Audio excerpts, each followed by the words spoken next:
everyone, I am from class 4. I am here to represent my school, Brscrj Riverside School, Brscrj. We all know that we live in a country where most of the people are multilingual. But do you know, language we speak when we try to express our feelings? Yes? Any cases? Okay, to bring out the theme of multilingualism, here is a story. The Scholar's Mother Tongue. A learned Pandit was visiting the court of Akbar. He said to the king, I have mastery over many different languages. He told everyone at the court, I challenge you all to name my mother tongue. When everyone failed, Birbal accepted the challenge. And that night, when the Pandit was sleeping, Birbal went to his room and opened the door. And he fearfully said, Who is there? Who is there? But he could not see anyone. Suddenly, he felt as if someone was standing next to his bed, and he shouted, Ke ache ghare? Ke ache ghare? The next day, Birbal came to the court and told everyone that the Pandit's mother tongue was Bengali. The Pandit accepted the truth. The moral of the story is, in times of difficulties, a person speaks only in his mother tongue. So, dear audience, this story also depicts to us that our country, India, is a hub of many languages. In spite of difference of languages, live together in this country. Thank you. Friends, we all know that few species of birds are becoming extinct nowadays. One such extinct species are the sparrows. They have disappeared almost 2 decades ago.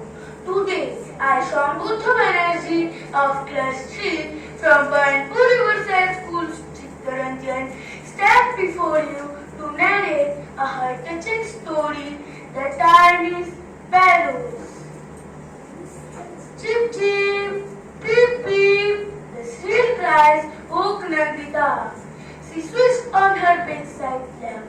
There was a flickering. Oh, it is Eve. Nandita called out to the sparrows buzzed above the window curtain. Shoo, shoo, she cried, running to open the windows and chased the noisy ones out. Then she sat on her bed and recollected an emotional incident of her past. It was Nandita's aunt's wedding. The entire family was going to Delhi for the wedding. Everyone was happy except Nandita. Mother tried to find out why she was upset. In deep dismay, she revealed to her mother, There's a sparrow's nest on the bookshelf in my room. There are 2 baby sparrows. Growing up makes them so hungry for food. If we go, the whole place will be lost. Then how will the Papa and Mama sparrows feed their babies? Both were in deep thought, but Mother had a solution to the problem. The caretaker would look after the house and take care of the sparrows too. But he grumbled every day while cleaning the study room. A heap of dry grass, leaves and twigs lay scattered all over the room. He had to clean the room now and then, so he swept the litter away. After Nandita came back, she felt so sorry for the poor creatures. That night, when she snuggled into her soft bed, she looked around. Surprisingly, she saw the sparrows in a corner on the balcony. After seeing them An excellent idea struck her mind. What if I use the old doll's house? She thought. She jumped down from her bed, switched on the light, and dusted the doll's house. She now made a perfect place for the sparrows to live comfortably in their new home. So friends, what do we learn from the story? We learn to be sensitive towards the problems of others and should also preserve the wildlife. Thank you. Crop, crop, crop, crop. Good morning, one and all present here. I am Aktoja Manda of class 5 from Brscrj Riverside School, Chitranchan. We all people are never happy with what we have. We always want more and try to imitate others.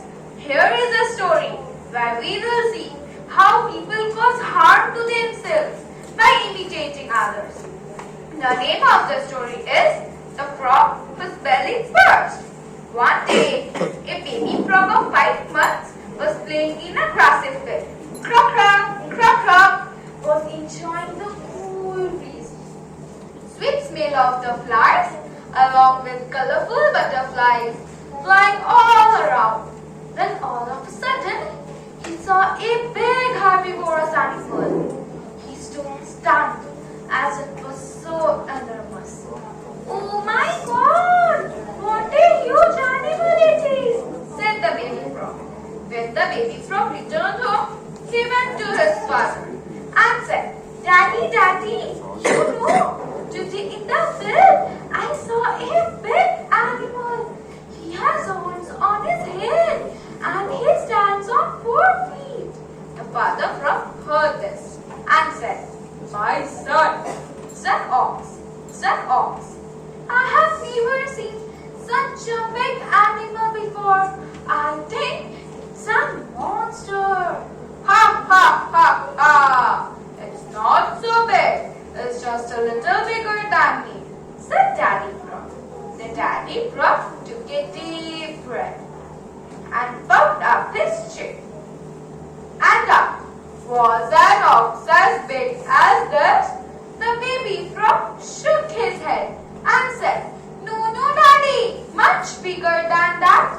The father frog breathed in the air to blow up his stomach. And again asked, Was he as big as this? No, Daddy, much bigger than that. The father frog took in more air, and not only his belly, but also his whole body grew bigger. And again asked, Was he as big as the sun? The sun replied, No, Daddy, much bigger than that.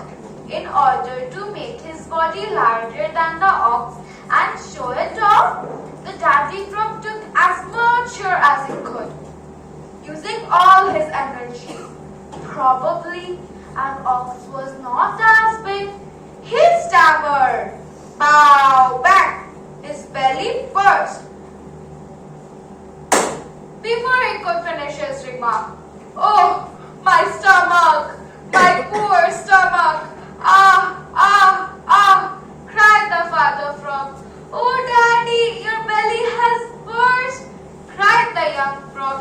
Ah! The moral of the story is, we should be contented with what we have.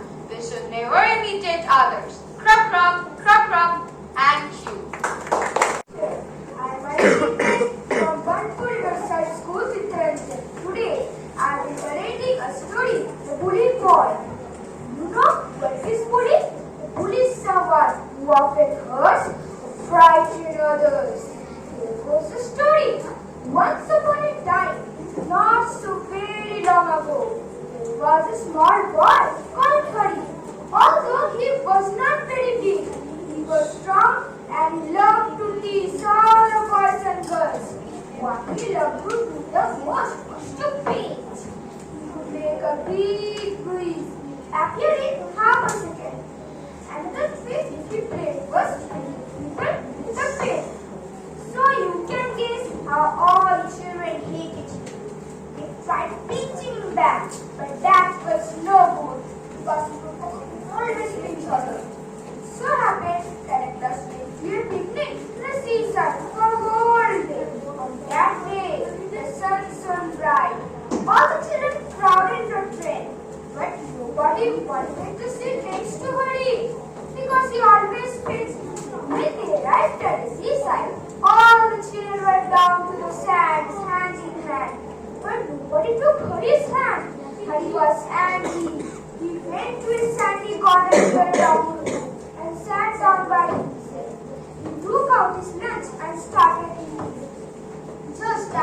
about to begin with the eggs, he heard a voice near him.